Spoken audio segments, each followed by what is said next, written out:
desde el principio, desde la eternidad, desde como siempre ha sido, antes de Moisés. Es el Señor. Bien. Entonces, estamos hoy en la parashá que está en Génesis 28:10, ¿cierto? Génesis 28:10, buscamos aquí.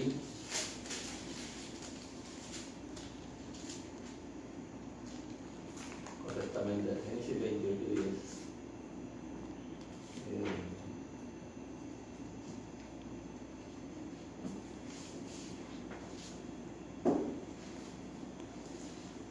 Bueno, hermano, entonces leemos la parashá correspondiente al día de hoy, dándole gracias a nuestro Dios, a nuestro Hashem, por permitirnos una vez más tener este gozo de poder estar en la lectura de nuestro Hashem en comunidad y como pueblo, como su mandamiento santo, el mandamiento de su santidad nos ha enseñado. Entonces hoy estamos en el libro de Génesis, el capítulo 28, versículo 10. El nombre de la parashá se llama Vayexé. Vayexé, él salió. Ese es el nombre de la parashá y la traducción al español. Él salió, y así comienza la parashá, que es el nombre de las parashá. Él está en el primer párrafo. Entonces dice: salió pues Jacob de Berseba y fue a Harán. Y llegó a un cierto lugar y durmió allí, porque ya el sol se había puesto, y tomó de las piedras de aquel paraje y puso a su cabecera y se acostó en aquel lugar. Y soñó, y he aquí una escalera que estaba apoyada en tierra, y su extremo tocaba el cielo. Y he aquí ángeles de Dios que subían y descendían por ella. Y he aquí Hashem estaba en lo alto de ella, el cual dijo: yo soy Hashem, el Dios de Abraham tu padre, y el Dios de Isaac. La tierra en la que estás acostado te daré a ti y a tu descendencia.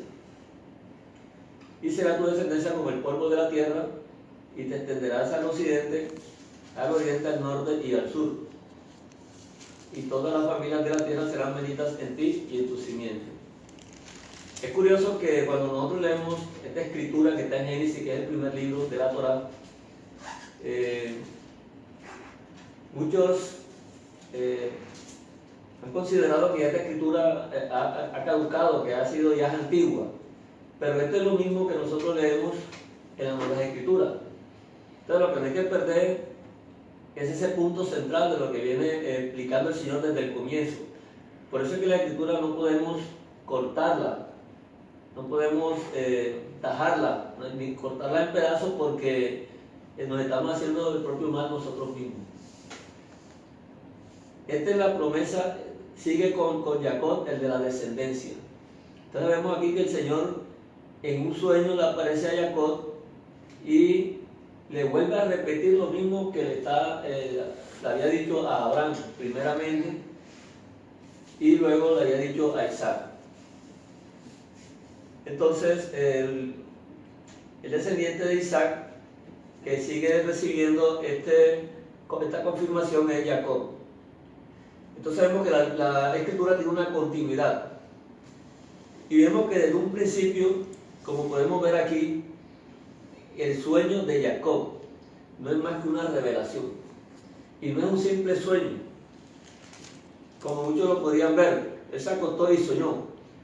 Dentro de esta revelación está contenida una gran verdad que viene desarrollándose en toda la escritura, y los profetas también dan testimonio de ello, luego los apóstoles, y el Espíritu, el Ruach HaKodesh, sigue confirmando aún en nuestra vida hoy en día, y es la misma revelación que se ha ido transmitiendo en el corazón de las personas que Dios ha formado en nosotros. porque esta revelación no la va a asumir todas las personas, solamente aquellos a los que ha sido revelada por nuestro Señor, por nuestro Hashem. Entonces ya desde un principio el Señor viene mostrando, viene enseñando, y en este momento con esta revelación le presenta a Jacob en sueño una escalera, como dice aquí en el sueño, en el versículo 12: he aquí una escalera que estaba apoyada en tierra y su extremo tocaba el cielo. Entonces nosotros siempre vamos viendo y estamos confirmando continuamente en todos los libros de la Escritura la separación que tuvo por el pecado la tierra del cielo, del reino de los cielos. Entonces es como el agua y el aceite. En este momento no hay ninguna forma de que hubiera podido volver a haber un encuentro entre lo que es el reino celestial y el reino corruptible, que es lo que simboliza todo lo terrenal. Y las cosas que suceden, las cosas que vemos en la naturaleza nos confirman que todas las cosas van desapareciendo con el tiempo. Nada permanece eternamente, todas las cosas van desapareciendo. Entonces nos hace falta eso, nos hace falta esa conexión con las cosas celestiales. Pero estas cosas no se pueden dar por ningún medio natural, por ningún medio científico. Pues muchos tienen su confianza en la ciencia, y hasta muchos han hablado de resucitar a las personas, de ponerles a vivir eternamente con no sé qué cosas, experimentos. Y aunque hoy en día se oye eso, personas que están detrás de esa ciencia de querer dar vida eterna a las cosas. Porque dentro de la mente humana, a pesar de que hubo un daño, nunca desapareció eso. Nunca desapareció que Dios nos hizo para vivir eternamente en la tierra. Y ese es por eso que el ser humano siente un miedo hacia la muerte. El ser humano, eso es natural, es un miedo natural. Y como estamos en la naturaleza humana, no es nada extraño que nosotros lo sintamos. Por eso el Señor siempre nos ha dicho: no temáis, no temáis. De lo que nosotros no entendemos, Él sí entiende y Él sabe cada cosa que nos dice. Entonces, precisamente para representar una conexión entre el cielo y la tierra, no hay nada mejor que una escalera.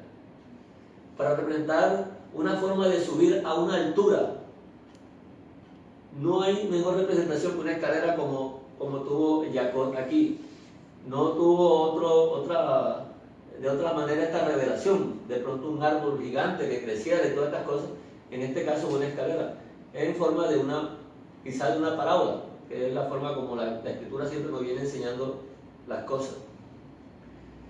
Entonces, si lo vemos en forma de una parábola, una revelación, podemos ir buscando esa sustancia, ese sentido de las cosas, ¿verdad? Porque dice que un extremo estaba abajo y el otro extremo tocaba el cielo. Una conexión perfecta. Y aquí ángeles de Dios que subían y descendían por ella. Entonces, esto de abajo representa siempre lo que es lo corruptible, ¿verdad? La naturaleza humana, y donde es necesario que se establezca ese reino que está en la promesa, que es el reino venidero, el reino de la promesa. Porque este reino, si no se establece, esto estará pronto a desaparecer, ¿verdad? Y el cielo, como siempre, representa lo alto y lo sublime, lo inalcanzable, lo que ningún ser humano puede alcanzar ni puede llegar por sus propios medios. Además de eso, dice aquí en el versículo más adelante, en el 17, en el 16, dice que Jacob se despertó del sueño y dijo: ciertamente Hashem está en este lugar, y yo no lo sabía. Y tuvo miedo y dijo: cuán terrible es este lugar, o sea, cuán asombroso es este lugar. No es otra cosa que casa de Dios y puerto del cielo. Entonces comenzamos a ver que ya Jacob está entendiendo algo. Jacob cuando despierta, él está diciendo, ahí en ese sueño hay algo, ¿verdad? Pero este lugar no es otra cosa que casa de Dios y puerta del cielo. Sin embargo, en el texto hebreo,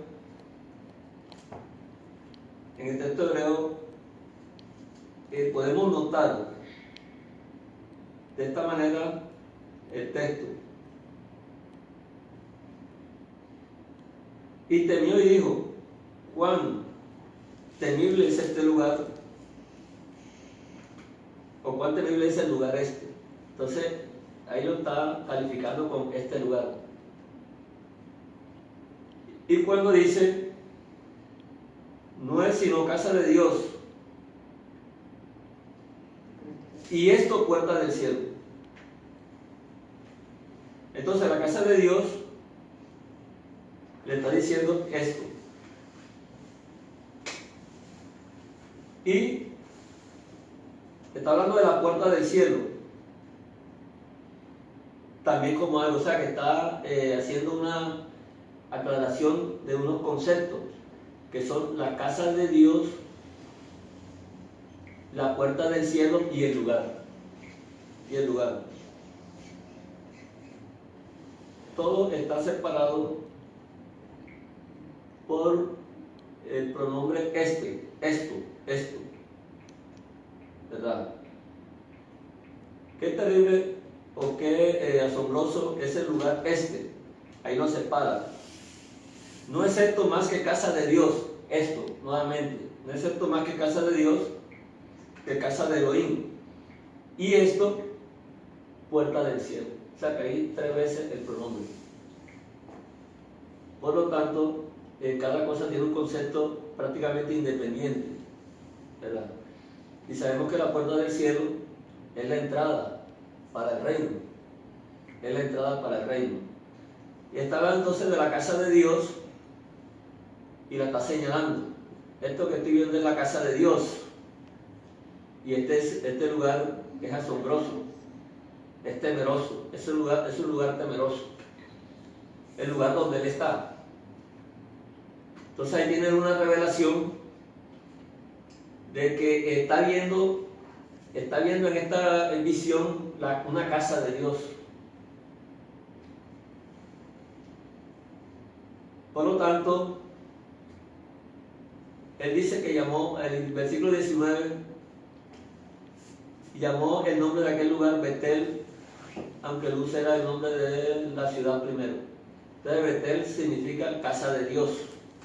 Entonces da testimonio con el nombre de que en ese lugar estuvo esa visión, la casa de Dios.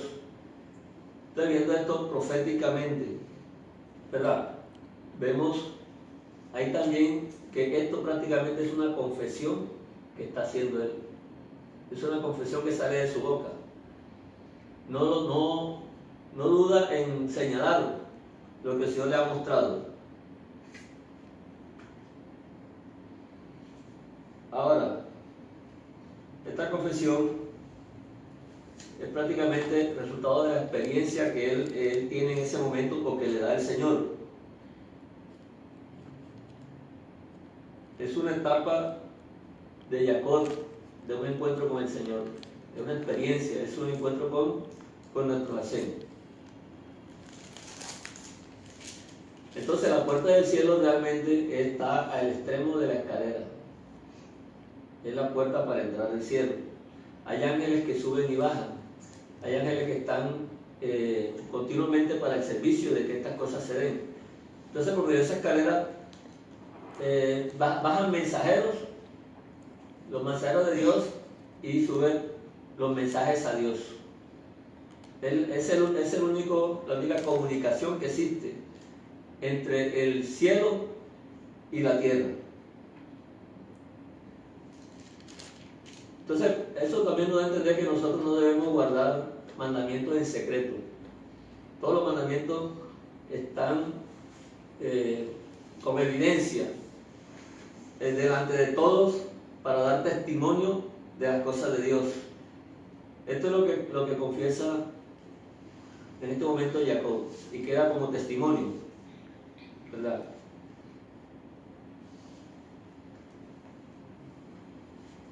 Vamos a entonces a ver esta parte de lo que significa lo que es la casa de Dios, porque siempre el Señor nos está hablando de una casa, de una edificación, ¿verdad? Por lo menos en Mateo 16, 18, en Mateo 16, 18,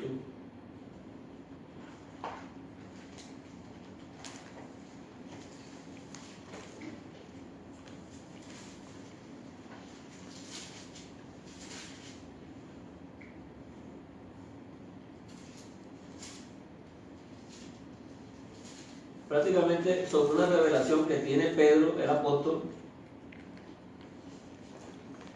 que es reconocer que él era el Hijo del Dios viviente, que está en el versículo 16. Cuando él le pregunta, ¿quién dices tú que soy yo? En el versículo 15 del capítulo 16 de Mateo. ¿Y ustedes quiénes dicen que soy yo? Respondiendo Simón Pedro, dijo, tú eres el Cristo, el Hijo del Dios viviente. Entonces le respondió Josué, bienaventurado eres Simón, hijo de Jonás, porque no te lo reveló carne ni sangre, sino el Padre que está en los cielos. Amén. Y yo también te digo que tú eres Pedro, y sobre esta roca edificaré mi iglesia, y las puertas del Hades no prevalecerán contra ella. 18. Este es el 18. Entonces vemos que en las Nuevas Escrituras se da el caso de una revelación que tiene Pedro sobre una edificación. Y muchos equivocadamente piensan que la edificación es en Pedro. Y es sobre la verdad que dijo Pedro, la confesión que hizo Pedro. ¿Cuál fue la confesión de Pedro? Tú eres el Mesías, el Hijo del Dios viviente. Sobre esa confesión dijo el Señor, edificaré mi iglesia. Entonces la palabra edificación tiene que ver con lo que estamos hablando de la visión que vio también Jacob, cuando dice, no es esto sino casa de Dios. No es esto sino casa de Dios. Ya el Señor viene continuamente mostrando una forma de él edificar una casa, porque digamos que el deseo del Señor es habitar con el pueblo, pero por la separación que hay entre el cielo y la tierra no se puede dar esa circunstancia de cualquier manera. Entonces Éxodo 29, 45.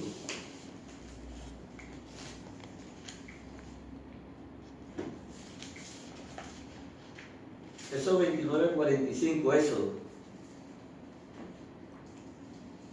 De tantos textos que hay, este es uno de ellos. Y habitaré entre los hijos de Israel y seré su Dios. Y habitaré entre los hijos de Israel y seré su Dios. Y conocerán que yo soy Hashem su Dios, que los saqué de la tierra de Egipto para habitar en medio de ellos. Yo Hashem su Dios. ¿Es Éxodo 20 y qué? Éxodo 29, 45. Ah, claro. Son una cantidad de textos. Entonces aparece siempre la palabra habitación, porque la habitación tiene que ver con casa, o sea, una casa donde el Señor pueda habitar. Y uno de los mandamientos que Él le da en el tiempo de Salomón, en el tiempo de David, era que iba a edificar una casa, lo cual en ese momento correspondió a un templo, y en el desierto correspondió al tabernáculo, pero siempre permanece en medio de Israel, en medio del concepto de lo que es el nombre de Israel, lo que es la idea de una habitación para Dios. Pero una habitación para Dios no se puede confundir con unas paredes encerradas, como muchos piensan hoy también que la iglesia es un lugar donde se reúnen las personas. Entonces no es eso lo que el Señor realmente muestra, es habitar en medio de su pueblo Israel. Esa es la casa del Señor donde va a habitar, es donde su ruaj pueda estar. En santidad, donde haya justicia. ahí es donde habita el Señor. No necesariamente es en 4 paredes, porque las paredes no es necesariamente las que van a recibir el ruaj, sino las personas que han sido separadas por causa del pecado de Dios ahora van a ser llamadas para acercarse nuevamente a Dios. Y sabemos también que el mismo Señor dijo en Juan 10:9, en Juan 10:9, pasaje conocido: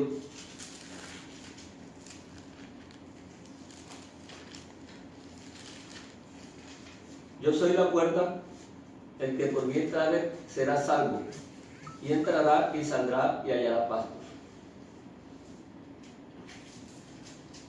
Entonces la visión que ve Jacob no es una visión aislada de las cosas que el Señor siempre ha venido tratando.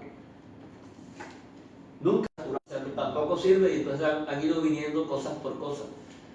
Y van acabando con la escritura y van dejando los pedacitos que se acomodan realmente a su criterio, a lo que se acomoda a su forma de vida, de ver las cosas. Sin embargo, nosotros no podemos ver esto de esta manera. Por lo menos Isaías 66:1. Busca Isaías 66:1. Claro, hablar del dispensacionalismo implica hablar a fraccionar la historia como por etapas. Claro, y las promesas y los pactos. Seccionarla. Entonces quitar una cosa para poner otra. Y añadirle como si en efecto cada aspecto que se le agrega es una nueva visión o vocación de lo que se trata esencialmente en nuestra lectura, que es una unidad compacta, completa, la promesa del Eterno, que habitará ya, habitó, habita ahora y seguirá habitando. Yo soy tu pueblo y tú serás mi Dios. Antes de seguir, yo solamente también quería leerte en Éxodo 25, a raíz de que será, nosotros seremos su pueblo y Él será un Dios. En Éxodo 25:8, es un texto que me llama mucho la atención. Dice 25:8, Éxodo: y harán un santuario para mí y habitaré en medio de ellos. Bechajantí, Betovan. Esa palabra la hemos estudiado muchísimas veces también con el hermano Eric, repasábamos el texto, ¿cierto? Entonces, el Bechajantí, Betovan, ¿cierto? Y harán humildad para mí. Claro, y harán un santuario para mí y habitaré en medio de ellos, ¿cierto? Y eso lo termina diciendo después al final del Evangelio en 2 Corintios 6:16, que todos lo conocen. 2 Corintios 16:6, Pablo repite desde por allá, si viene diciendo: yo seré tu Dios y tú serás mi pueblo. Entonces hay que recordar lo que dice el Shema, que hay que leerlo todos los días, como dice la escritura, de día y de noche. Dios es Ejad. Hashem es Ejad. Una unidad compuesta. Es una unidad, ¿verdad? No puede existir racionamiento. En él no hay brechas, no hay hendiduras. Entonces no podemos... no hay ninguna perforación. Tenemos que buscar la unidad de la escritura. Y el Señor nunca ha enseñado a ir perdiendo esa unidad. Al contrario, siempre viene cada día consolidando más y más los conceptos de la escritura. Entonces, Isaías 66:1 dice: Hashem dijo así: el cielo es mi trono y la tierra el estrado de mis pies. ¿Dónde está la casa que me habréis de edificar y dónde el lugar de mi reposo? Isaías, profeta mucho después de Moisés, está hablando de que el cielo es el trono de Dios, conforme a lo que estamos viendo de la escalera, que está en lo alto. El trono de Dios está en lo alto y la tierra es el estrado de mis pies, ¿verdad? Entonces, si alguien le quiere edificar al Señor una casa más con materialmente, el Señor le está diciendo, porque eso era lo que ellos estaban entendiendo, les está diciendo: ¿ustedes de dónde se les ocurre que me van a edificar una casa? Ustedes piensan que ese es el lugar de mi reposo. O sea, tienen en su cabeza que mi casa es algo de material. Pero la cuestión de hacerlo de material, a pesar de ser un mandamiento del Señor, no tenía como propósito sino era la pedagogía, la enseñanza. En formar en la mente, en formar a la persona, entrenarla para que supiera cuando se diera la revelación completa de lo que era el habitar del Señor en medio de su pueblo. Porque el pueblo en la antigüedad no entendía eso. No entendía eso. Y ellos todos lo giraban en torno al mandamiento. Todos lo giraban en torno, por lo menos en el desierto, era en torno al tabernáculo. ¿Cierto? Y en el tiempo de Salomón, alrededor del templo. Pero nosotros hoy sabemos, porque el templo desapareció, a la larga desapareció, el tabernáculo desapareció. Entonces, ¿qué es lo que puede quedar en la mente de las personas que han venido con el seguimiento de la Escritura, que han venido transmitiéndola a sus hijos a través de generación en generación hasta el día de hoy? Y nosotros que hemos sido llamados y hemos recibido esto del Señor por la misericordia y la gracia de Él, ¿qué podemos ver? ¿Qué es lo único que no ha desaparecido? Porque el Señor dice: el cielo es mi trono y la tierra el estrado de mis pies. Entonces, ¿dónde está la casa? Es la pregunta que ustedes me están edificando. ¿Cuál es la casa que ustedes me están edificando? Una casa, no varias casas. Entonces, esa es la pregunta que nosotros nos tendríamos que hacer hoy en día. Y entonces, si ya todo esto ha sido destruido, si ya el segundo templo incluso fue destruido, ¿qué pensarán estas personas que dependían del segundo templo? No estarán haciéndose la pregunta: ¿cuál es la casa que me había de edificar igualmente? O estarán pensando en volver a edificar una de material nuevamente, porque ellos tienen eso en la cabeza. O sea, nunca perdieron eso, nunca lo han perdido.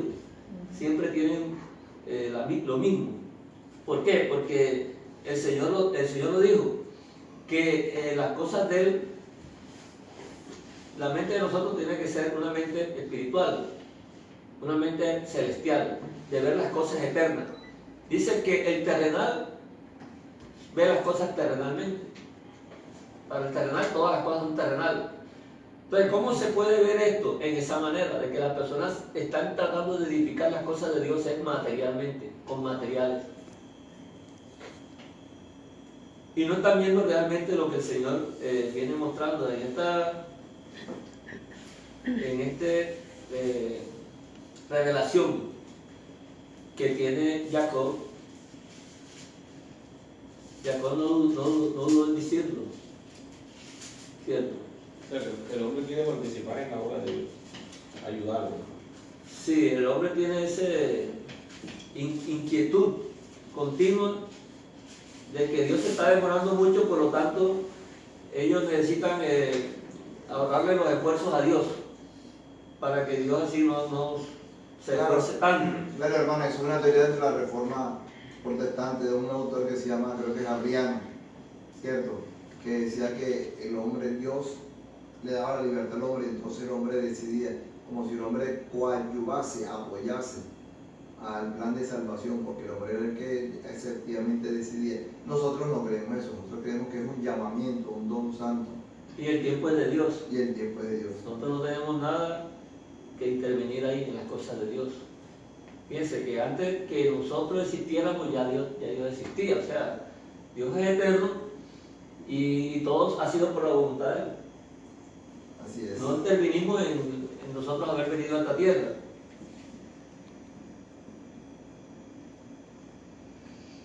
Jacob entonces sintió el temor cuando vio esto, porque esto es lo que siente uno cuando ve las cosas de Dios. Uno se siente enseguida la condición de debilidad en la que está uno. Siempre que uno se acerca a las cosas eternas de Dios, uno va a sentir el temor. No es de pronto ese afán de muchas personas en querer mostrar el encuentro con Dios de una forma como efusiva, como exagerada, por lo menos.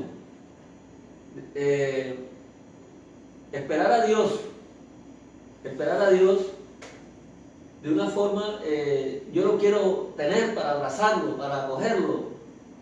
Cuando venga lo voy a agarrar, no lo suelto. Y expresiones que de pronto son como un poco exageradas.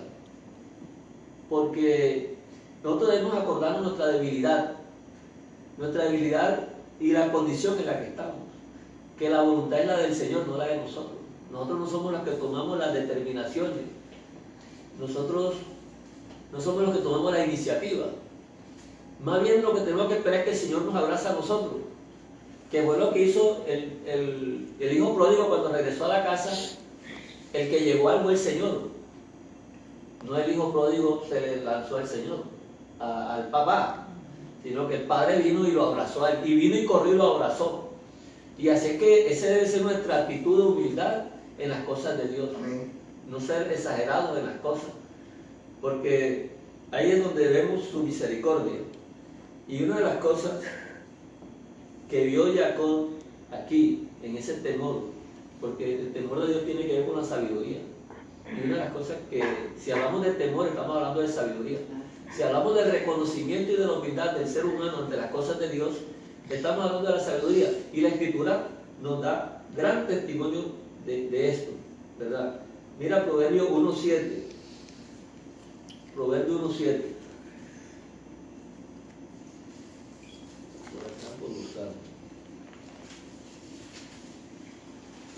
Un texto que nunca se nos debe olvidar y sé que lo recordamos continuamente. Dice que el principio de la sabiduría es el temor de Hashem. El principio de la sabiduría es el temor de Hashem. Entonces, el temor que está hablando la Escritura, del cual está hablando la visión que tuvo Jacob, precisamente tiene que ver con la sabiduría de Dios. Entonces, el principio de la sabiduría es el temor a Hashem. Los insensatos desprecian la sabiduría y la enseñanza. Eso es lo que es entrar por la puerta, no ser insensatos. Somos creyentes, no somos insensatos. Entonces tenemos que hacer todas las cosas según la sabiduría de Dios, según el reglamento, según las normas, según la dirección con la que Dios nos ha venido trayendo, ¿verdad? Con puertas de amor. Así es que nosotros debemos afrontar las cosas de Dios. De pronto uno se da cuenta, hay personas que piensan por lo menos alabar a Dios de cualquier manera. Y muchas iglesias se ve eso, que traen músicas, a veces ritmos del mundo y le cambian solamente la letra. Pero no se da cuenta que esos ritmos nacieron en el mundo, que fueron sacrificados a los ídolos. Y luego se lo traen a Dios, ¿verdad? Para alabar a Dios, tomando esa iniciativa. No, es que yo amo a Dios y voy a mostrarle a Dios que lo amo. Entonces, eso no es la sabiduría de Dios. Entonces, coger un acordeón y comenzar a tocar, ¿cómo se llama eso? Que es rapidito, un son o una... Cualquiera de esas. Cualquiera de esos que tocan. Y todo el mundo alabando a Dios con estas cosas. Y con cualquier otra cantidad de ocurrencias que tiene hoy el ser humano, y hasta le hacen conciertos cristianos a nuestro Dios. Entonces, esa no es la sabiduría de Dios, esa no es la edificación de la casa de Dios. La casa de Dios que Él está edificando, que es su pueblo. La palabra casa es sinónimo de pueblo de Dios. Y así también está escrito. Y eso es lo que tenemos que ir discerniendo. No es que la casa de Dios es una cuestión hecha de material y el pueblo de Dios es otra cosa. Todos estos conceptos siempre están convergiendo hacia un mismo punto. Isaías 55:9 lo dice de esta manera. 55:9. Isaías está por acá. Casi 1000 años antes de eso, Jesucristo. 55:9, quizás.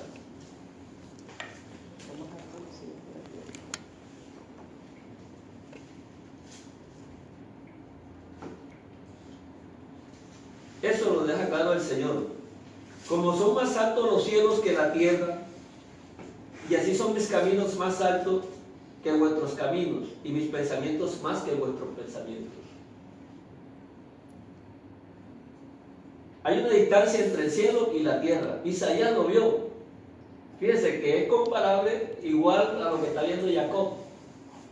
Jacob vio la escalera, el extremo de la escalera, vio a Dios en el cielo. Y él estaba en el extremo opuesto. Isaías está viendo aquí los pensamientos de Dios que son más altos que los del ser humano.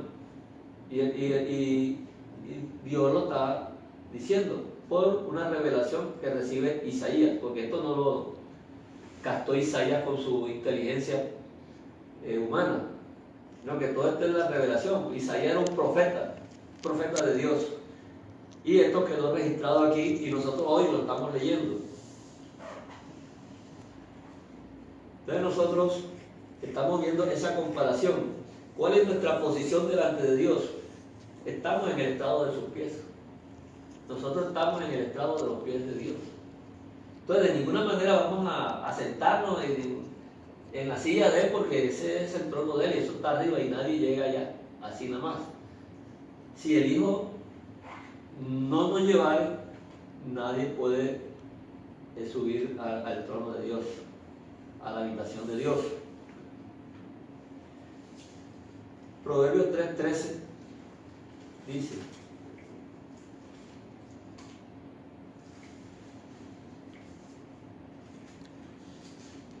Proverbios, está después de los Salmos.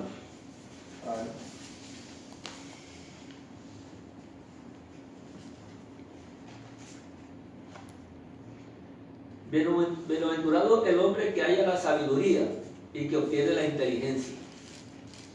Entonces muchos van y compran un gran libro de un autor y lo leen para tener la sabiduría, porque aquí dice que hay que tener sabiduría. Pero no es esa sabiduría, es la sabiduría que viene de lo alto, es la sabiduría de Dios.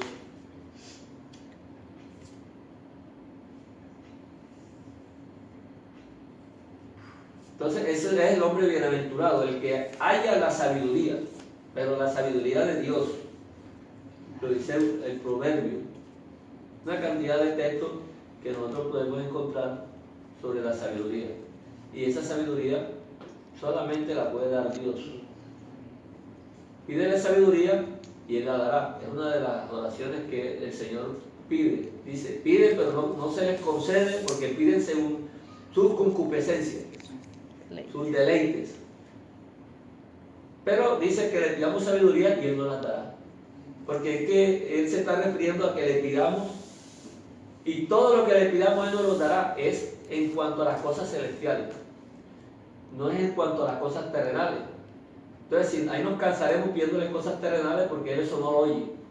Estamos hablando es de la edificación de la casa de Dios o el pueblo de Dios, en el cual Él habita en lo más alto. Pedro, en 1 Pedro 3:22, 1 de Pedro 3:22,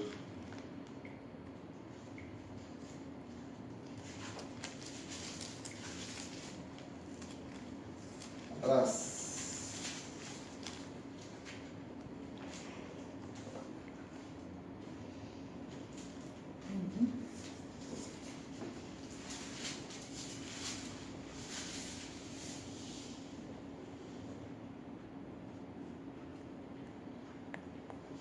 Fíjense, quien habiendo subido al cielo está a la diestra de Dios, y a Él están sujetos ángeles, autoridades y potestades.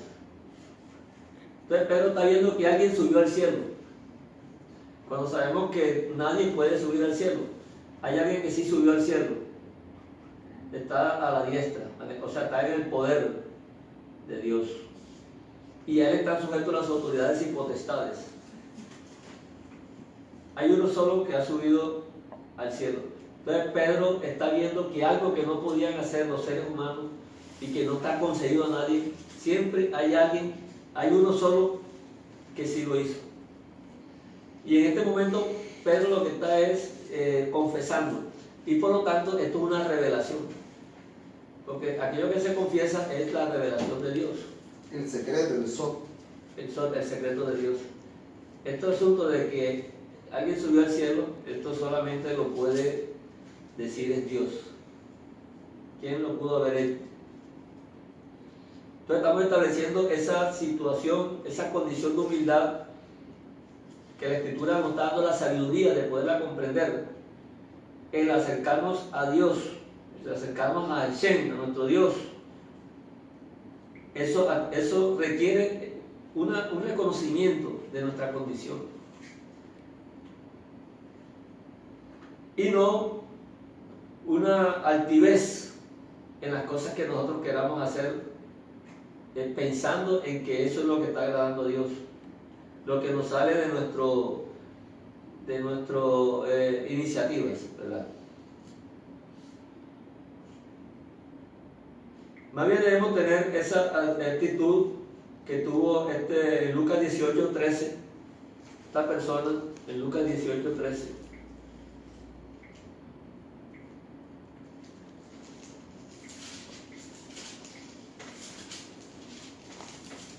Justicia, la justicia.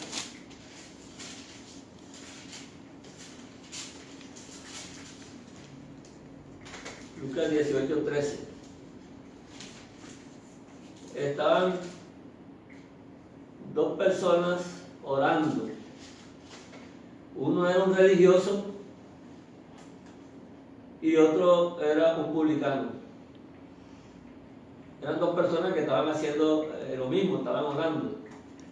Y el publicano estaba en una altivez, pensando agradar a Dios. Pero como estaba en la carne, él no tenía la sabiduría de Dios de saber que no estaba haciendo lo correcto.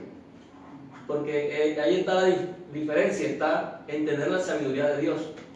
Entonces muchas personas en la carne se sienten contentos consigo mismos. Por lo tanto, ellos van a tener una sensación agradable para ellos. Estoy haciendo algo bueno delante de Dios. No van a ver el error. Entonces dice que el publicano, en el versículo 13, mas el publicano estando lejos, no quería ni aun alzar los ojos al cielo, sino que se golpeaba el pecho diciendo: Dios, sé propicio a mí, pecador. Entonces el 14 dice el Señor: os digo que este descendió a su casa justificado antes que el otro. Porque cualquiera que se enaltece será humillado, y el que se humilla será enaltecido. Este pecador, este publicano, alcanzó a tener la sabiduría de Dios. No quiere decir que él siguió pecando, porque no, es un publicano arrepentido, que en ese momento el Señor le dio la sabiduría y la comprensión de las cosas que estaba él haciendo. Mientras que el otro, que andaba supuestamente en todas las cosas de Dios, no tenía la sabiduría de Dios. En cambio, a este sí le fue concedido la sabiduría de Dios. Por lo tanto, dentro de los dos, el que reconoció su condición de humildad, de debilidad delante de las cosas de Dios, ese salió justificado por Dios. Que ese es una gran ganancia para nosotros, porque lo que queremos es ser justificados, que nuestras culpas no sean contadas, que Dios borre nuestras culpas, porque es que todos tenemos culpa, no hay ninguno que nos escapemos, todos estamos en la misma. Por mucho que una persona se sienta buena en este mundo, esta persona para Dios es una persona corruptible y pecadora.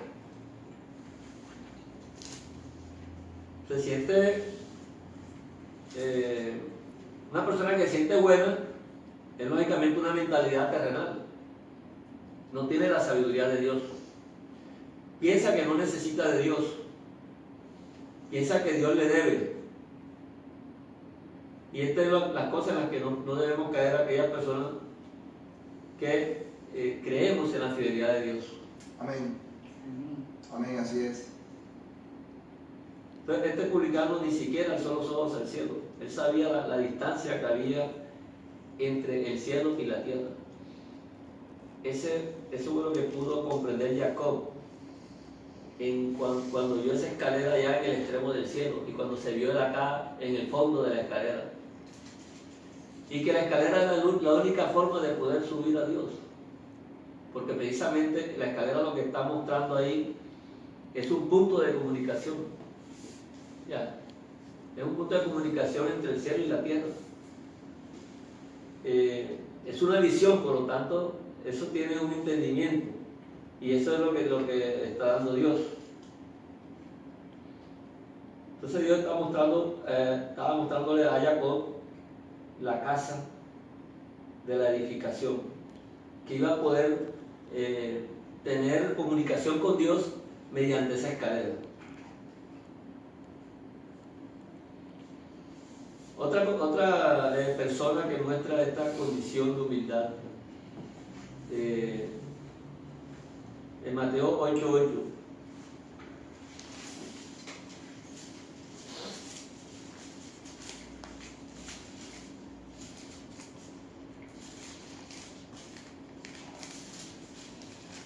Mateo 8:8.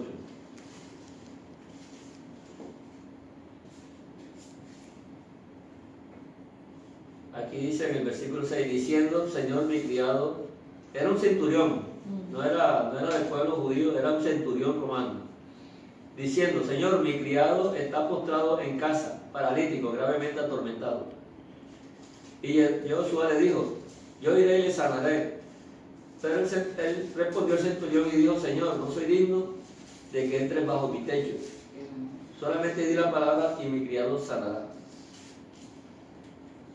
Fíjense ustedes esa confesión que está haciendo este centurión. Prácticamente le está diciendo eso, Señor,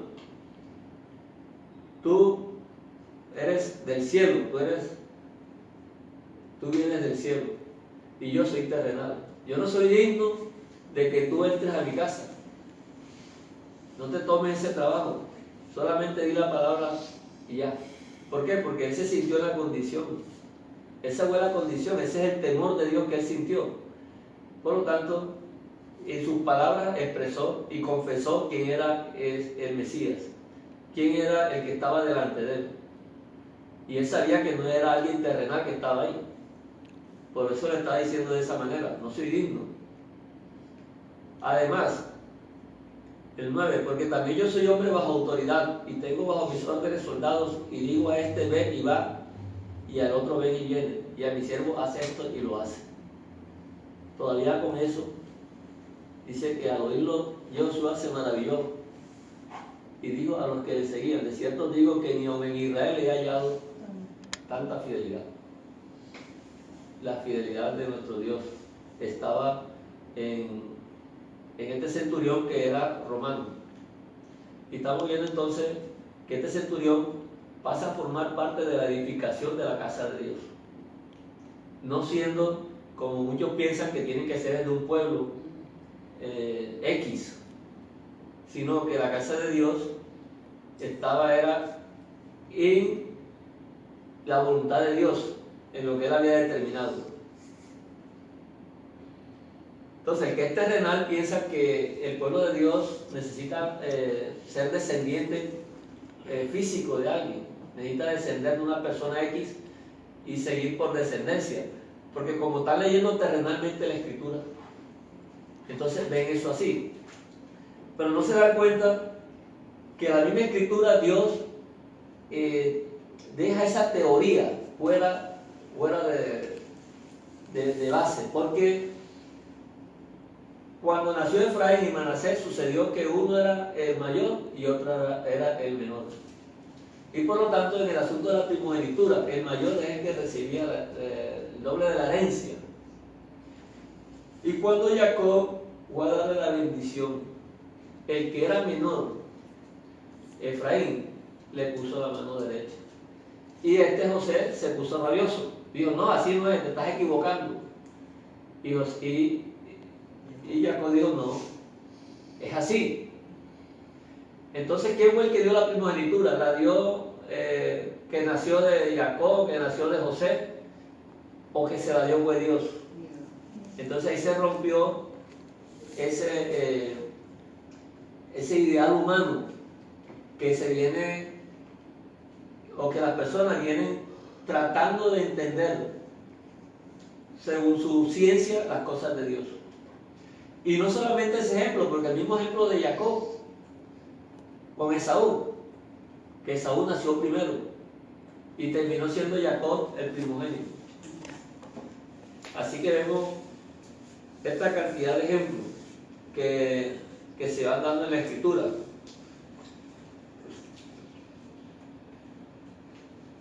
Y es el mismo caso que tenemos en este publicano y en este centurión romano, que no era de la descendencia, no venía por transmisión genética y sin embargo había recibido, mire lo que el Señor le dijo: no he visto tanta fidelidad aquí en Israel. Eso es algo grandioso. O sea que para que, hermano, disculpe, para que tuviera esa fidelidad es porque se le reveló. Porque Claro. si el hombre venía del mundo, de un ejército romano, disciplina, el contexto, acuérdate que Judea había sido conquistado por Roma, y para que el hombre haga esa petición le tuvo que haber amanecido, ¿cierto? ¿Ah? Claro. Si no la amanece, No, le pues. entiende. No, tranquilo, yo sé que tu orden basta. Yo también hago el ejemplo de que yo soy, cierto, yo ordené. Pero por encima de todo es la capacidad de entender que este era, como se dice popularmente, el que mandaba, el que ordenaba, el coronel de los coroneles. Claro. Jesucristo vive y verdadero por todos los siglos. Y le amaneció, ¿no? Claro. Ese pasaje a mí siempre me da. Porque este hombre dice: tranquilo, yo sé, basta, como él sabe que solamente dando la orden, ya. Está poniendo ese ejemplo. Claro. Yo sé lo que es transmitir orden. Claro. Y sé lo que es recibir orden. Claro. Y yo sé que tú dices que ese sano y ya es Ya suficiente. está sano, suficiente. O sea, además de la orden, la disciplina es la fidelidad del hombre. ¿Cómo entendió él por medio del ejercicio de su profesión? Puede Claro. explicar eso. Claro, como entiende, así es.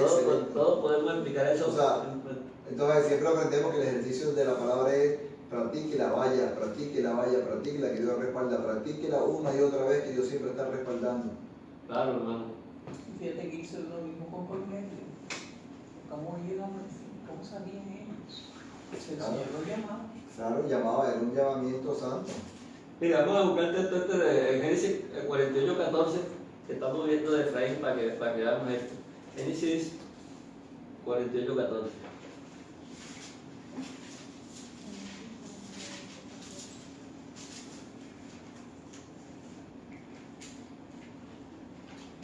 Entonces Israel extendió su mano derecha y la puso sobre la cabeza de Efraín, que era el menor. Siendo él un siervo de Dios, un hijo de la promesa y un transmisor de la descendencia y de la primogenitura de la que habla Dios, no iba a saber él a quién ponerle la mano. Y entonces dice que puso la cabeza sobre Efraín, que era el menor. Y esta es parte de la profecía que estamos hablando cuando hablamos de la casa de Dios. Tiene que ver con estos nombres: Efraín. Efraín es la casa de Israel. Y la casa se dividió en dos, que era la casa de Judá y la casa de Efraín. Y este nombre de Efraín es el que simboliza a todo lo que tiene que ver con el pueblo que no es judío, a todos los llamados. Y los profetas continuamente están mencionando este nombre y lo están relacionando con el pueblo gentil. O sea que el pueblo gentil es Efraín en los profetas.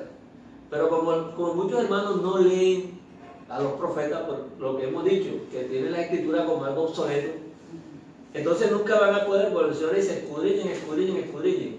Precisamente es para eso, para que no se nos olviden estas cosas. Y si leen en ocasiones, leen mal, como si eso fuera parte del pasado. No tienen la capacidad de ubicar, de enlazar. Claro. Te voy a decir algo. Sí, una cosa. De hecho, acabamos de leer Mateo 8:8. Leímos hasta el 9, hasta el 10. Es cierto, digo que debemos leer. Si tú lees el 11, ahora que estás hablando de Efraín, el 16 dice: mas yo os digo que vendrán muchos del oriente y del occidente, allí está Efraín, y se sentarán a la mesa con Abraham, Isaac y Jacob en el reino de los cielos. Claro, interesante eso que está Claro, o diciendo. sea, de todas las partes del mundo. O sea que Jesús hace esa salvedad cuando el centurión, para mostrarles una profecía que viene también de los profetas. Ya eso estaba escrito también. Claro. Vamos a terminar aquí el texto y ahora miramos lo que confirmamos eso. Mira. Entonces Efraín, que era el menor, y su mano izquierda sobre la cabeza de Manasés. Dice, colocando así sus manos adrede, o sea, a propósito, estaba desobedeciendo a Dios. Aunque Manasés era el primogénito, y bendijo a José. Y mire la bendición que está más adelante. Mira lo que está diciendo aquí sobre el asunto del occidente, que eso también Jacob en el versículo 14, capítulo 28, versículo 14, cuando habla de la descendencia, le está diciendo los extremos de la tierra. Será tu descendencia como el polvo de la tierra. Te extenderás al occidente, al oriente, al norte y al sur. Que vuelta esto que estaban leyendo ahora. Entonces mira cómo Dios está confirmando allá en las nuevas escrituras lo que viene diciendo acá. Nada está desconectado. Claro. Nada está desconectado. Cuando el Señor vino, nuestro No sé Yehoshua, qué dice del norte, oriente, sur, de Génesis, ¿qué? sí, 28:14 la paracha. Claro, sí, la doy, sí. Sí, aquí estamos. Sí, la doy. Después que él recibió la revelación de la escalera, más adelante le dice eso mismo. Ya, cómo se iba a extender hacia el occidente, al oriente, al norte y al sur, que son los 4 ángulos de la tierra. Ya, o sea que todo iba a estar abarcado por la promesa del Señor.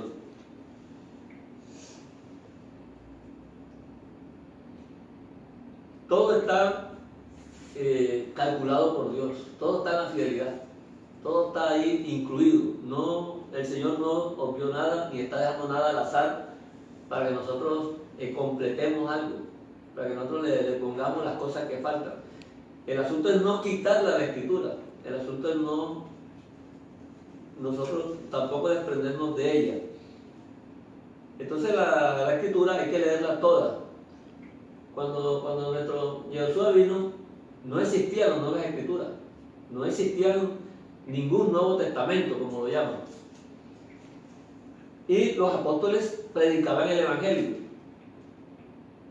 Entonces muchas personas piensan que el Evangelio hoy es las nuevas escrituras, nada más. Y lo demás no es nada, no es Evangelio.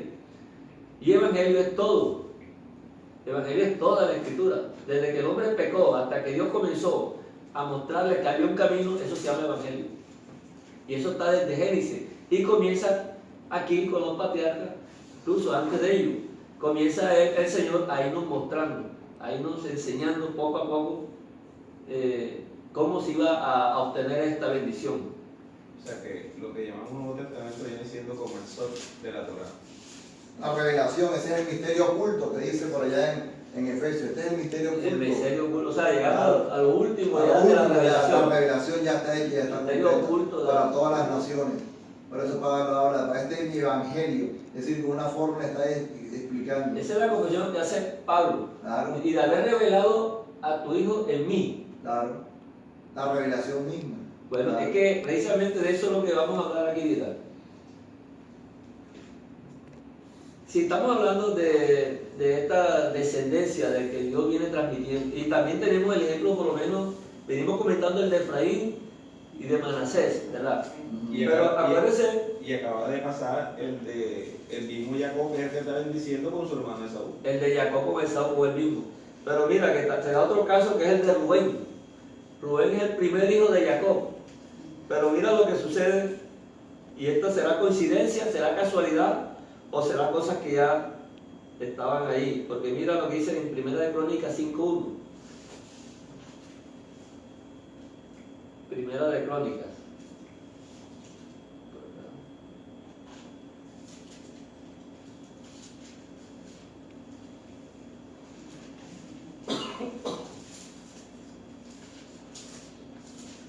Primera de Crónicas 5:1. Fíjense, miren. Los hijos de Rubén, primogénitos, ahí lo dice, de Israel. o sea, de Jacob, porque él era el primogénito, mas como violó el lecho de su padre, sus derechos de primogenitura fueron dados a los hijos de José, hijos de Israel, y no fue contado por primogénito. Perdió la primogenitura, pero carnalmente era primogénito, o sea, según la carne era primogénito. Entonces el asunto no es la carne, el asunto no es lo terrenal. Lo que Dios siempre viene, con la misma escritura, viene dando el testimonio de que lo terrenal aquí no tiene nada que ver. Esto es solamente a forma de enseñanza, a forma de que Dios vino instruyéndonos. Entonces, para que no se nos vuelvan a subir lo terrenal a la cabeza, Dios vino cortando y vino poniendo estas situaciones que quedaron aquí como testimonio. Y por eso es que estamos leyendo y cualquiera se vuelve loco, si está terrenalmente leyendo, claro. Se vuelve loco, pero si él es el primogénito, no le pueden quitar la primogenitura. Mira que Ismael nació primero que Isaac. Y la escritura dice que aunque fuera de la aborrecida, él tenía que recibir el doble de la herencia. Pero Dios había de Isaac. Entonces no fue lo que dijo el papá ni lo que dijo la mamá, sino lo que dijo Dios. ¿Y cuántos ejemplos estamos viendo? Y con el de Rubén, perdió la primogenitura porque hizo violencia con una de las esposas del papá. Creo que fue con Bila, si no me equivoco. Sí. Y automáticamente perdió la primogenitura. Y eso ya lo está, miren, en el libro de Crónicas, que fue el que leímos, están todavía reconociendo eso. Y estamos en el libro de Crónicas. Está reconociendo entre los descendientes de Rubén, que ya no era primogénito. Entonces se conecta como primogénito a José. Entonces, ¿hasta dónde nos está llevando a nosotros esta enseñanza? Esta enseñanza, ¿hasta dónde nos puede llevar a nosotros? De la primogenitura. ¿Tiene algo que ver que alguien sea primogénito, de que sea descendiente de Judá, de que sea descendiente de tal tribu, de que viva en Israel, de que viva allá en Samaria, samaritano? Porque hoy en día cada cosa tiene, sea sefardita, sea el otro, cada quien se ubica en un punto y ahí se sienta reclamando la herencia. Cada grupito está reclamando la herencia. ¿Cuántas congregaciones hoy aquí en esta tierra hay cristianas? Hay muchas congregaciones. Algunos dijo que más de 2.000, otros dicen que más de 4.000 congregaciones cristianas, o sea, religiones cristianas. Y cada una independientemente está reclamando la primogenitura. Yo soy. El que no está conmigo está condenado. No se salva. Porque nosotros tenemos la verdad. Y mucha gente está en eso. Pero ¿quién es el que dice la verdad? Oye, pero si uno dice una cosa y el otro dice otra cosa, entonces ¿quién tiene la verdad para yo? Porque la gente quiere escuchar, congregarse, pero le da miedo. Se asusta. Porque no sabe quién tiene la verdad. Entonces están en eso, porque cada quien está reclamando la primogenitura. No es que nosotros somos la religión, nosotros en 1800 tal, el Señor nos envió un profeta y por eso es que nosotros ahora somos los escogidos. Pero nosotros somos del libro de Hechos. Y la iglesia se formó en Pentecostés, el libro de Hechos. Y ahí van formando cada quien un punto ahí de encuentro y de ahí nos sale. Una dispensación. Y eso mismo fue lo que hicieron los fariseos.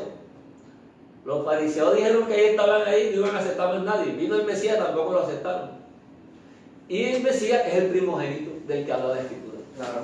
Todas estas cosas tienen que ver es con el Mesías. Cuando viniera el Mesías, como dijo el apóstol Pablo, todo lo demás lo tengo por basura. Delante de Dios. Delante de Dios. No es que las cosas de Dios no son basura. Delante de él es hebreo de hebreo y lo reconoció. Incluso dijo que era fariseo. Lo dijo con elegancia. Y era hebreo de hebreos. Entonces eso él representaba una satisfacción y murió con su satisfacción. Pero delante de Dios, o sea, delante de hablar de justificación y de salvación, eso no contaba para nada. Nada de eso cuenta. Si eres descendiente de Judá, si eres descendiente de un rabino, si eres descendiente del religioso más santo que conozcas, eso no quita nada ni pone nada. Eso no tiene nada que ver con la salvación. Y eso es lo que Dios nos ha aclarado. Entonces, eso es lo que finalmente siempre nos ha querido hablar Dios de la primogenitura, que es por medio de Dios. O sea, ¿quién es el primogénito de Dios? El concepto primogenitura es el primogénito de Dios. O sea, la bendición no tanto es por medio de Abraham, sino por medio de la simiente de Abraham. Y la simiente de Abraham es el primogénito de Dios. No es el primogénito de Abraham, no es Isaac. Y en Isaac vemos algo, que Isaac fue un milagro de Dios, porque la misma escritura muestra que Isaac fue concebido fuera de tiempo biológico que tenía la madre de él, que tenía 90 años, y Abraham tenía 100 años. Bueno, Abraham después tuvo otros hijos, con Cetura, pero desde el tiempo de vista biológico, la misma escritura dijo que la matriz de Sara estaba muerta, con esa palabra así lo dice, necros, muerta. Entonces ya levantar un muerto de la tumba, eso nada más le pertenece a Dios. Y ahí estamos viendo entonces el poder de Dios, que eso es lo que la escritura nos está explicando. El poder de Dios tiene ese alcance de llegar hasta allá. Entonces tiene el alcance para levantar un pueblo, y tiene un alcance para irnos instruyendo en su sabiduría y para que nosotros conozcamos el temor de Él. El temor de Dios es la sabiduría, no es tenerle miedo a Dios. Tenerle miedo al pecado, o sea, apartarse del pecado, correr cuando dejas el pecado, porque ese sí te va a agarrar. El amor de Dios, el temor de Dios, es lo que finalmente el Señor quiere mostrarnos. Entonces, en medio de todo esto que hemos venido viendo,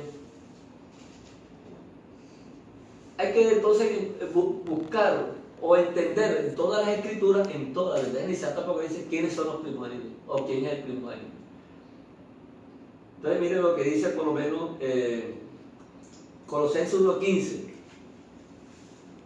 Esto es revelación. Colosenses 1:5.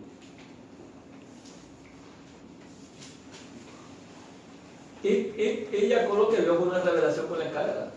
Y todo es revelación de Dios.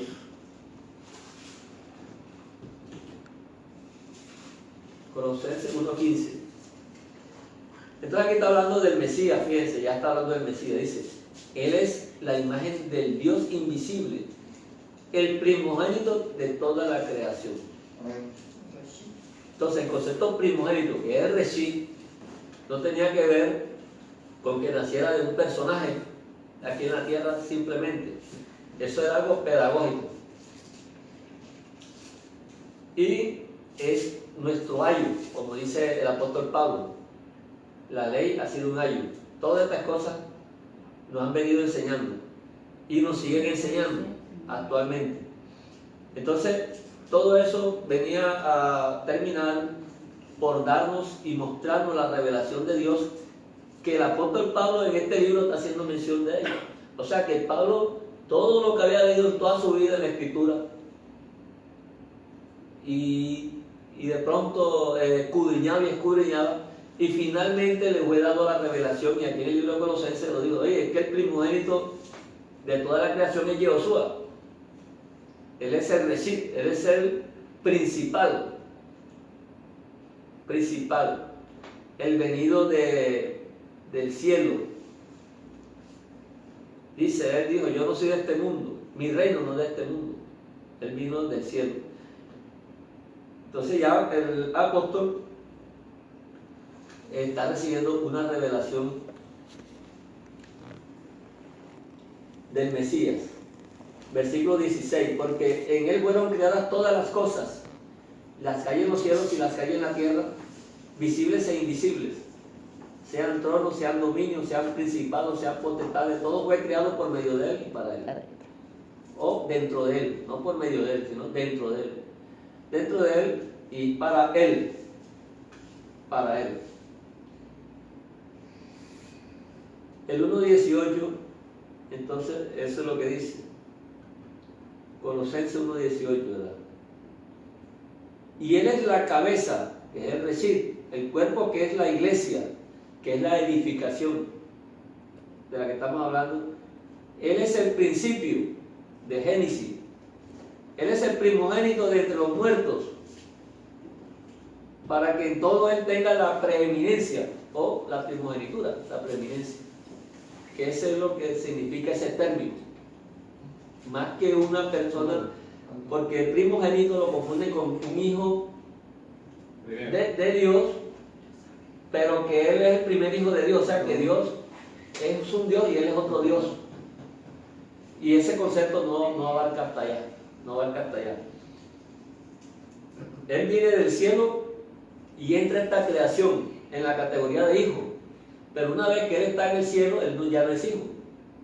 Solamente ese concepto de hijo se da aquí. ¿Por qué? Precisamente porque el primogénito y el heredero es lo mismo, el heredador. Hijo y primogénito es el mismo término. Entonces viene para darnos a nosotros esa primogenitura, y por eso es que él se convierte en primogénito para darnos a nosotros la primogenitura. Lo que conviene agregar es que el primogénito tiene que creer en principio con todo lo mejor. El primogénito tiene que ver con la esperanza de la vida eterna. Me alegra eso, hermano. Me alegra ese asunto, que aquí ya lo hemos hablado, ¿cierto? Claro. El del Reshit. El de Reshit, lo primogénito es lo mejor. Lo primogénito. La esencia. Lo primogénito no es lo primero que surge de la tierra, No. sino lo principal, lo mejor escogido. Lo mejor Claro, escogido. entonces cuando Jacob le compra la primogenitura de Esaú, se la compra válidamente, y lo vimos en las dos parashas en los años 16 y 15, por ahí entendimos que Jacob no le interesó sino lo material, no le interesó hacia el mundo venidero. Entonces ahí descubrimos dos palabras que estos días estaba repasando, que es Bejurá y Brajá, que significa lo mismo. Bejurá, que es primogénito, y le encontramos tanto en la parashá anterior que vimos de la semana pasada, Toldot, como en un verso que está por ahí en Génesis 12:3, y serán bendición. A Jacob se le repite lo que le dijeron a Abraham: serán bendición para las naciones, a ti y a tu simiente. O sea, Abraham como tal y a tu simiente. Terminamos descubriendo que la simiente es Mashiach, pero el ejercicio fundamental es que lo primogénito es lo principal, ¿cierto? La esencia, lo más dedicado a la esperanza en la vida eterna. No podemos desconocer que el primogénito viene a rescatar para darnos una esperanza hacia el futuro. Esa es la esencia, y obviamente con todo lo que tú estás explicando ahora. La primogenitura implica un concepto espiritual. Es un concepto. Claro, el concepto hacia el futuro. La primogenitura implica ¿qué implica de la palabra braja? Ser adoptado, acogido, injertado. Nosotros somos un vehículo y el eterno Dios está lleno de nosotros, es braja.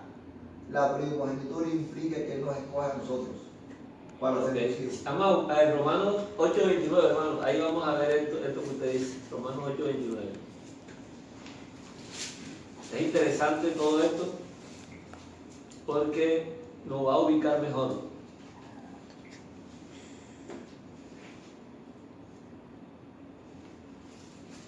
Tiene que ver con el Reshit que está el hermano explicando este texto de Romanos 8:29.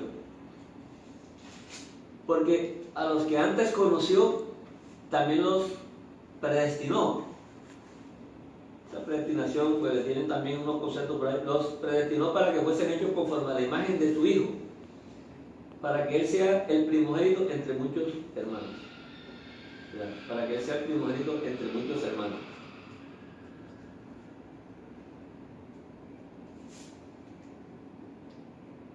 Entonces miremos el asunto de esa predestinación que habla ahí, porque ese concepto que a veces se maneja mal. Ahí lo que dice adelante es lo que significa el concepto de predestinación. A lo que están hechos conforme a la imagen. Porque muchos hablan de predestinación y es como aleatoria, ¿no? Ya Él me escogió, ya Él te ha escogido. Y siguen en lo mismo. Y nunca se le va a ver temor de Dios, ni nunca le vas a ver el interés de las cosas de Dios. Pero en su cabeza, en su mente, ellos hablan de salvación y hablan de escogido de Dios. Entonces, ese es la predestinación, el concepto griego que se le da predestinación. Pero aquí los predestinados son los que son hechos conforme a la imagen.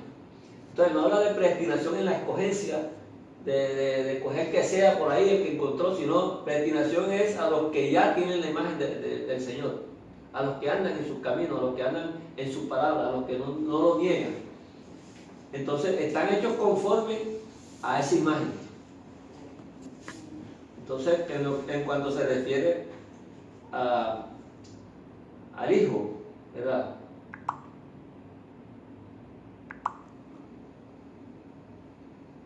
Fíjense todo lo que el Señor, para traernos a nosotros a este concepto de nosotros ser hechos conforme a su imagen. Como Él es el primogénito, Él recibe, y Él es lo mejor de lo que se escogió. Nosotros tenemos que estar hechos conforme a la imagen de lo mejor que se escogió, que era lo que presentaban el sacerdote de las cosechas. De la cosecha escogían lo mejor de lo que había salido y lo llevaban al sacerdote, que no es necesariamente la primicia de lo que primero salió somos a cogerlo, no. Lo mejor de lo que había brotado lo escogían, lo buscaban, y entonces esto es lo mejor, y eso es lo que llevaban al sacerdote, lo que presentaban a Dios. Entonces aquí también eso es lo que dice el Señor, siendo el primogénito, siendo el rey, siendo la cabeza. Entonces nosotros tenemos que estar hechos conforme a esa imagen. Él es la imagen de Dios que habla Génesis. Cuando muchos dicen, no, Dios hizo al hombre a su imagen y semejanza, me dijo alguien una vez, no, pero no es así. No es que Él lo hizo a todos a su imagen y semejanza. Él está hablando de su Hijo, el Mesías, del que iba a venir a la tierra. Ese es el que tiene su imagen y semejanza. Entonces, nosotros debemos llevar la imagen y semejanza de Él. No es que nosotros somos independientemente imagen y semejanza. Nadie nació con la imagen de Dios, ni nadie nació con la semejanza de Dios. Sino que la imagen de Dios es aquel Adán. Como dice el texto, es aquel Adán fue hecho conforme a la imagen de Dios, conforme a su semejanza. Por eso, siendo el primogénito de la recogida de la resurrección, nosotros tenemos que llevar esa imagen para garantizarnos de que nosotros somos hechos para la vida venidera permanente. Eso es lo que el Señor. Entonces ya desde mucho tiempo antes venía hablándonos de este asunto. Mira que en la Pascua, por lo menos Hebreo 11:28, Hebreo 11:28, miren lo que nos habla de la fidelidad conforme a esto.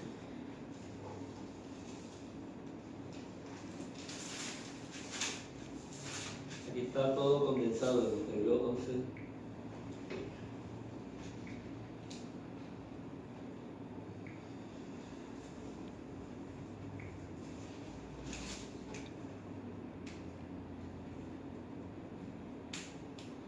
Por la fidelidad celebró Pesach y la aspersión de la sangre para que el que destruía a los primogénitos no los tocase a ellos. En la misma enseñanza de Pesach nos estaba mostrando de que los primogénitos eran cuidados por Dios. Entonces con todo eso Dios venía ya mostrando cómo estaba cuidando el primogénito, cómo los cuidaba. Y nunca dejó de haber el primogénito del cual Dios habló hasta que llegó Mesías. Hasta ahí llegó el que no necesita ser reemplazado por más nadie, el que no muere más nunca, y que es la verdadera imagen y la semejanza de Dios, la sustancia del mismo Dios. Entonces, si somos hechos conforme a su imagen y semejanza, tenemos garantizada la vida eterna. No hay una forma de equivocación. Esto es lo que nosotros tenemos que tener en cuenta, hermanos, cuando leemos la Escritura. No distraernos, no inventar cosas. O sea, la Escritura se deja leer libremente. La Escritura es un libro que Dios no lo hizo para amargarnos la vida. Incluso los que no son creyentes se entretienen o tienen la escritura como entretenimiento. Hay muchas personas que no son creyentes y hasta lo confiesan. Una vez me dijo uno que la Biblia le entretenía, que él leía la Biblia porque le entretenía. Un teólogo. O sea, Un teólogo. que la tomé como una historia más. Sí, es un teólogo. La teología se le subió a la cabeza. Estudió teología para salir con esa conclusión. Perdió la plata. Entonces uno dice que para qué, si la tienen frente a Dios y miren, son incrédulos. Entonces nosotros la escritura la leemos es para aprender el temor de Dios, para aprender sabiduría de Dios, para saber qué es lo que realmente nosotros en este momento que estamos viviendo, la situación que está viviendo todo nuestro contorno, nosotros podamos poder tener una vida conforme a la imagen de nuestro Mesías, a la imagen de Dios, al recién de Dios. Eso es lo que nosotros debemos tener siempre en cuenta con esto. Esto es revelación. Esto no lo entiende un científico ni un teólogo. Esto lo entiende el que el Señor le dé la revelación. A quien le ha sido mostrado. A A quien quien le ha sido verdaderamente reconciliado en su integridad. A quien le fue mostrado. Entonces quiero cerrar con este texto, hermano, de Juan 1. Juan 1. Versículo 12. Dice: mas a todos los que le recibieron, a los que creen en su nombre, le dio potestad de ser hechos hijos de Dios. Entonces, ¿quiénes son esos? ¿Quiénes son los que le recibieron? Aquí dice en el versículo 13: los cuales no son engendrados de sangre, ni de voluntad de carne, ni de voluntad de varón, sino de Dios. Los apóstoles todos entendieron lo mismo. No es que Juan entendió una cosa, la gente se mata la cabeza a veces. No, que Juan dice esto, que Mateo dice esto, que Marcos dice otro. Y oye, pero mira que todo va derechito a lo mismo. Al reconocimiento de quién es el Mesías, el principio de Dios. Ningún primogénito de los que hemos hablado, de los que eran conforme al propósito de Dios, tuvieron que ver con que fueran nacidos de tal persona o X persona. No, que nació del patriarca tal, por eso era lo máximo. Ni siquiera tenía que ver con eso. Si no era de la voluntad de Dios, no tenía nada que ver con esto. Porque esto no es de voluntad de carne ni de sangre, sino que es de la voluntad de Dios. Amén. Y así, si nosotros estamos hoy, esa es la misericordia de Dios y esta es la revelación que el Señor nos ha dado. Y este es lo que nosotros continuamente le agradecemos a Dios y por lo cual venimos y nos acercamos a Él, porque esa es la forma de que podemos darle la gracia. No hay otra forma de darle la gracia a Dios sino acercarnos a Él en esto que Él nos pide, en sus mandamientos, en sus estatutos, en sus decretos, sus mispatín, sus jocot, sus misbot. O sea que tenemos un servicio, nosotros tenemos una vocación por su infinita misericordia, tenemos este ministerio. ¿Cuál es este ministerio? El servicio de exhibir su fidelidad, su justicia ante el mundo. No hay ninguna manera de demostrarle a Dios el agradecimiento. Nada. No es encerrado por allá y alzando la mano yendo al mundo. Y dejando voy a dejar de comer un mes porque para que Dios me quiera más. No, es en todos los estatutos, los decretos, los mismos. Eso, cuando toca oración, cuando toca ayuno, cuando toca servir a los necesitados, cuando toca leer la escritura, cada cosa tiene su tiempo. Entonces no me voy a enfrascar, no, es que yo lloro y me arrodillo y ya, esa es la vida del cristiano, porque eso es estar en santidad. Santidad es toda la escritura. Entonces eso es lo que el Señor nos está llamando siempre. Bueno, un agradecimiento a todos nuestros hermanos que nos animan continuamente. Shalom. Hermanos, ustedes, mejor dicho, con nosotros. Amén. Algún día que el Señor nos permita estar cerca a todo el pueblo, va a ser una gran alegría y un gran gozo, hermano. Alegrémonos con nuestro Hashem, Shavuot. Shalom para todos. La hermana Tere. Amén. Shalom, Tere. Shalom. Hermana Tere, shalom. Shalom.